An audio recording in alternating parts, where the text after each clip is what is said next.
Today on What's Next. It's the small things that count. The small things that matter, taking care of your family, being with your grandkids. It's not about trying to stay in shape getting older. You don't think about getting older. I mean, when you're someone living, you're doing what you right, love. it's fun. For anybody that has an interest in growing old and having their preferences front and center, PACE is really a good model for them.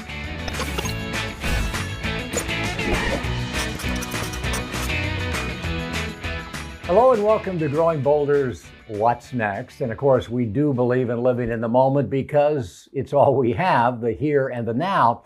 But it's in the here and the now that we plant the seeds for what's next.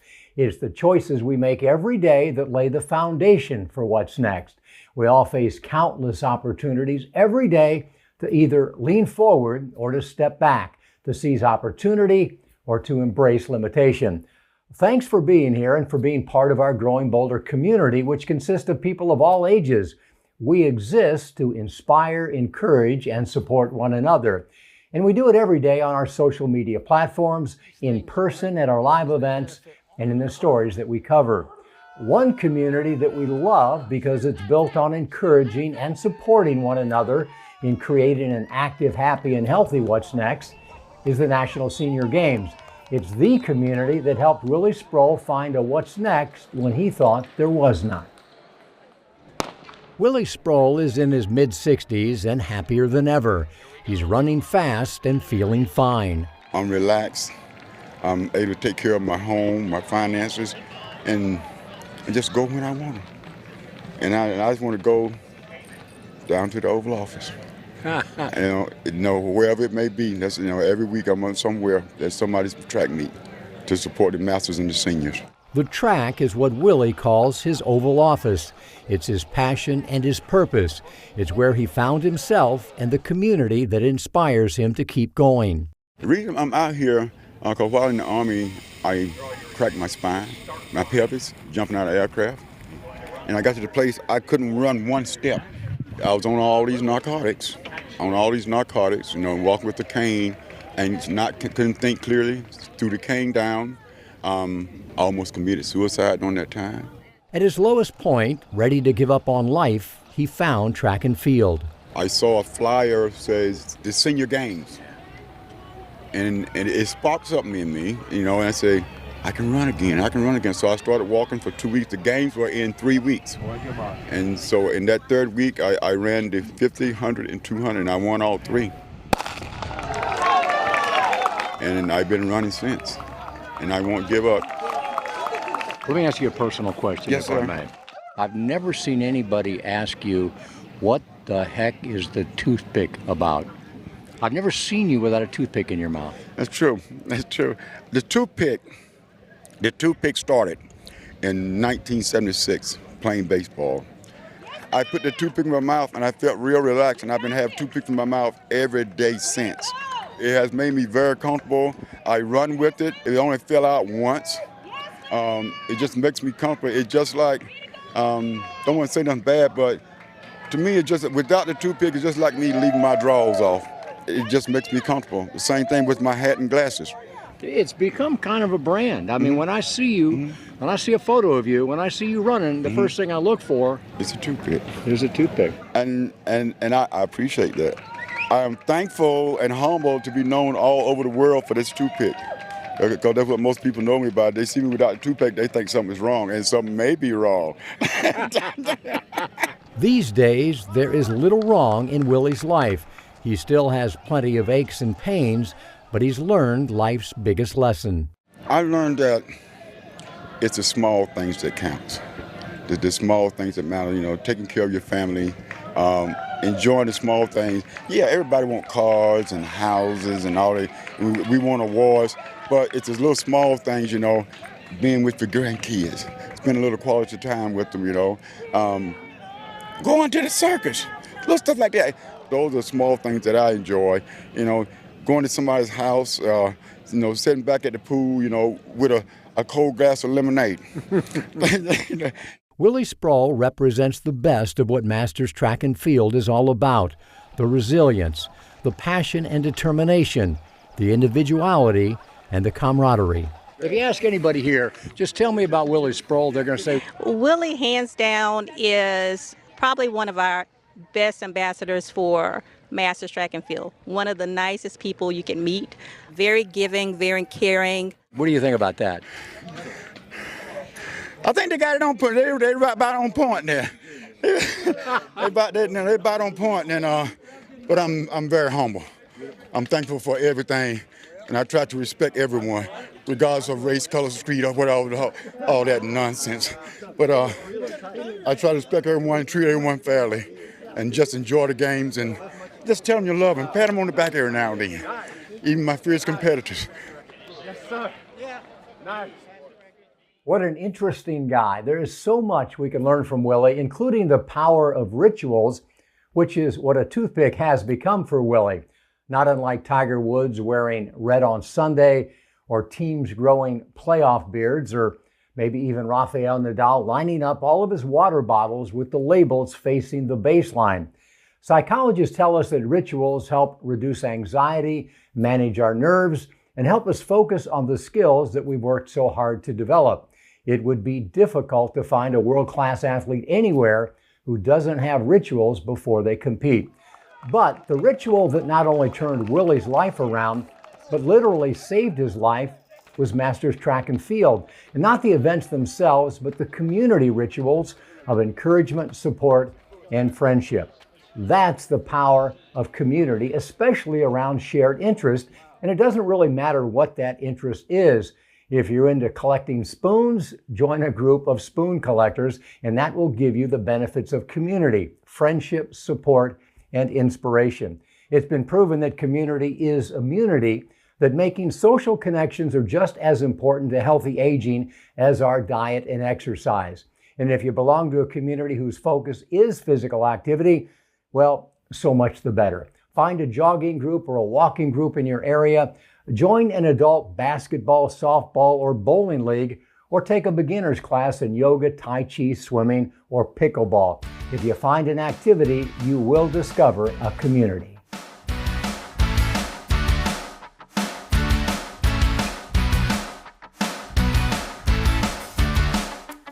You need to socialize.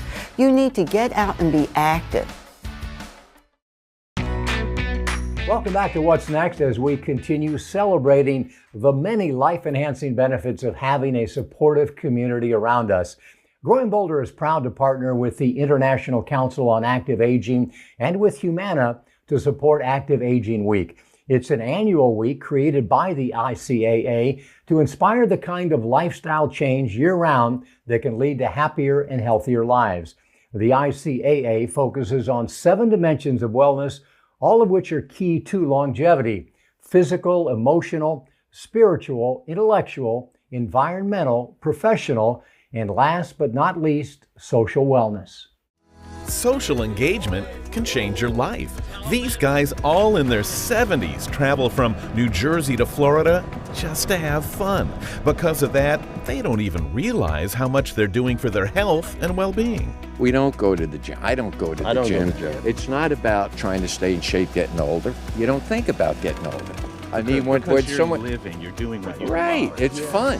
Scientific studies by the National Library of Medicine have shown that face-to-face interaction releases neurotransmitters which protect your health and ease your stress. Even if you're 98 years old like Annie Peters, socialization is the key to a fulfilling life. Oh, I love to socialize. If I'm not working, I'm not home. I'm out communicating with other people, you know. I'm not going to stay here and sit down here by myself looking at 4 walls. I just get out and get among other people. And as much as socialization helps, not socializing can actually hurt. According to the CDC, social isolation can be more harmful than smoking or obesity. But it's never too late to get back out there. 2. When Nan Druskin retired from teaching, sitting home left her depressed, isolated, and alone. So she decided to check out her local community center where she instantly felt reconnected. Now she knows everybody I do have neighbors, they've had health problems and they just sit at home watching TV, and some of them are younger than me, but they're older because they don't get out. You need to socialize. You need to get out and be active. Having friends keeps you mentally engaged, even if you're like Marguerite Bacon. She's 100 years old and suffers from dementia. Instead of keeping her isolated, her daughter takes her everywhere. On Tuesday, she played chair volleyball, and she hit the ball every time it came to her. Really? Yeah. I forgot. The result is so profound that though her memories have faded, her joy for life has not. This is fun. This is living. Being with other people. And, as she says, being around other people, no matter what you're doing, can help you be truly happy. How important are the rest of these ladies to you? Very important. Very important. I've met so many people through tennis that it's made my life so much richer. We opened the show talking about the inspiring community that's found in Masters Athletics. But as you can see, there are opportunities to connect with others over any passion you might have. And I mean anything: art, music, writing, movies, travel, even barefoot water skiing. Social wellness is just one of the ICAA's 7 dimensions of wellness that are key to living a longer and happier life. To learn more and to download a free playbook for active aging, just visit growingboulder.com/activeagingweek. Welcome back to What's Next. Is your glass half full or half empty? Here at Growing Boulder, we choose to look at aging through a prism of possibility and opportunity, and not loss and limitation. And that's important for all of us. Optimistic people are more persistent and resilient in the face of challenges and setbacks. Optimistic people are happier and healthier. Optimistic people live longer. But of course, we can't ignore that there are many significant challenges that do come with aging. Here are a few key stats about the age wave that's now rolling over America and what it represents. 10,000 Americans are now turning 65 every day, and 70% will likely need long-term care. 37% of those have no retirement savings at all, while the cost for care are soaring, causing millions to die broke without the care that they need. Meanwhile, the number of available nursing home beds is rapidly dwindling. Nursing homes are experiencing unprecedented staff shortages, and there's a widening care gap, more elderly parents needing care and fewer adult children to provide it. We've now reached what many are calling crisis mode, where the cost and the effort of caring for older Americans has become unsustainable. Is there a solution? Well, some say it could be a program called PACE, an acronym for Programs of All-Inclusive Care for the Elderly. Since 1997, PACE has been a permanent Medicare benefit and optional Medicaid state service provider. They organize all the services and the care an elder would need for one lump fee, all with the goal of keeping people out of the hospital and out of nursing homes, living longer, healthier lives while aging in place. I spoke with their CEO, Sean Bloom, about the potential that PACE has to make a big difference in the lives of so many. In the middle of the PACE program is what's called an interdisciplinary team. We directly employ physicians, nurses, social workers, physical therapists, occupational therapists, home care professionals, transportation professionals, dietitians. They are directly employed. They meet every day in the PACE Center, and they perform a few functions. One, they do a comprehensive assessment of individuals' needs that's unique to each individual. They put together care plans that are specific to the needs of each individual. And then they monitor and track the delivery of those services to see how people respond. That's all within the day center, but there's also areas of the day center for recreation, nutrition, physical therapy. There's medical clinic. In many PACE centers, there's a pharmacy. So it's really the hub of really the PACE model of care that extends out into the community, into individuals' homes. Sounds so much better than an understaffed nursing home, that doesn't have those things that we're learning, older adults need. I mean, we all need some sort of autonomy. We all need some sort of purpose. And so you mentioned 72,000 people now being served by PACE, give or take, but, more than 2 million people in the U.S. are eligible. And folks, people in the PACE program have no co-pays and no deductibles, as I understand it. Is that true, Sean? Yeah, if an individual chooses to elect in PACE, they will pay an out-of-pocket fixed amount each month, and that does not change based on their evolving needs. Again, and what that does, that may sound a little counterintuitive to people that are used to writing a check for every discrete service they use, but what it says to us is we've got very strong incentives to really be proactive in identifying and addressing individuals' existing and emerging healthcare needs in a manner which can mitigate or altogether eliminate the need for nursing home care and hospital use.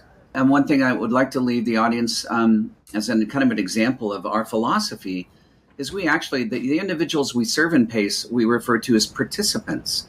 And we say that because basically their preferences on how they want to age and grow older and receive care are really dictated by them and their families. So it is a model of care that definitely wraps itself around individuals as opposed to the current system largely where individuals have to fit in the defined set of services that are out there. It's a wonderful model of care. And I think for anybody that has an interest in growing old and having their preferences front and center and how they are served and cared for, PACE is really a good model for them.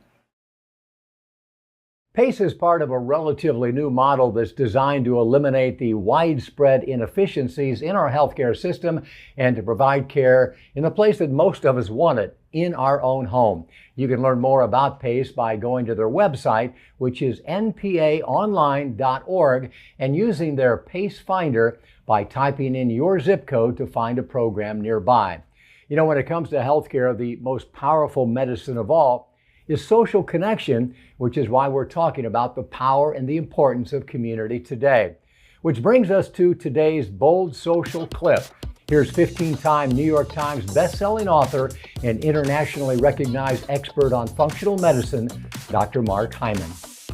If you join a bowling club or a knitting club, you're more likely to live longer than someone who's socially isolated. I mean, loneliness is one of the biggest killers. We need to sort of refocus our priorities on what actually matters, which is love, connection, community. And that's why, for example, the Okinawans may have found the secret to longevity. When they're born, they're placed into a group called a moai that literally grow up together through every stage of life and stay together all the way through until they die. And so they have this sense of belonging. They have this sense of connection. They have this sense of purpose. The opposite is also true. Social isolation, social disconnection is a much bigger risk factor for death than all those other things. So you can do everything right, but if you don't tend to your relationships, if you don't tend to your community, it's very tough to live a long, vibrant, healthy life.